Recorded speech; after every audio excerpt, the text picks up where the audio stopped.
Hello students, आज मैं आपको संवाद लेखन बता रही हूँ। संवाद लेखन में कुछ पॉइंट को आप ध्यान में रखोगे, बहुत ही इंपॉर्टेंट टॉपिक है।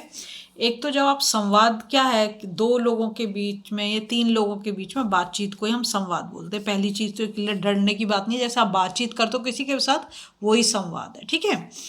अब कोई टॉपिक दिया होगा आपको जिसके ऊपर, जैसे यहाँ पर मेरे को क्वेश्चन मिल रहा है, नेपाल में भूकंप का समाचार सुनते ही शर्मा जी की अपने पड़ोसी मित्र वर्मा जी से बातचीत। दो दोस्त हैं जो पड़ोसी भी हैं, ठीक है, वो दोनों आपस में बात कर रहे हैं किस टॉपिक को लेकर, नेपाल में भूकंप आ गया।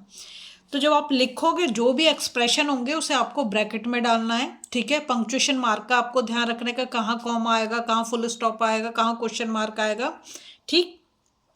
और दोनों के सामने जो बोल रहा है उसके सामने उसका नाम, जैसे यहाँ शर्मा जी बोल रहे हैं तो शर्मा जी को उत्तेजना और दुख से, दुख तो होता ही है जब बहुत भयंकर तूफान आया, वो सॉरी भूकंप आया है नेपाल में, तो बहुत ज़्यादा जो वहाँ पर हानि हुई, चीज़ों की तोड़ मतलब टूट गई, लोगों के घर उजड़ गए, तो लोगों की मृत्यु हो गई, इसलिए तो उत्तेजना और दुख से, अरे वर्मा जी, वर्मा जी, वर्मा जी बोलते हैं घबराते हुए घर से बाहर आकर।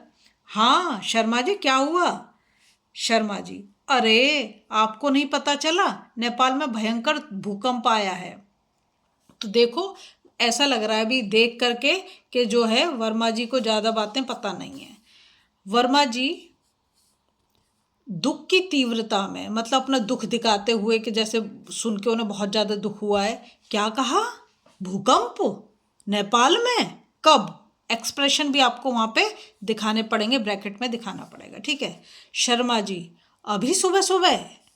वर्मा जी, क्या आपने दूरदर्शन पर समाचार सुना है? तो ये जो दूरदर्शन है ये टीवी के लिए यूज़ किया गया है, ठीक है, क्योंकि हमारा हिंदी लैंग्वेज है तो इसलिए हम यहाँ इंग्लिश के वर्ड यूज़ नहीं कर रहे हैं, इसलिए टीवी की जगह पे मैंने यहाँ पर दूरदर्शन लिख दिया है, ठीक है। शर्मा जी, हाँ सब कुछ तहस नहस हो गया वर्मा जी, सब कुछ। वर्मा जी, इस दुख की घड़ी में हमें नेपाल के भूकंप पीड़ितों की सहायता करनी चाहिए।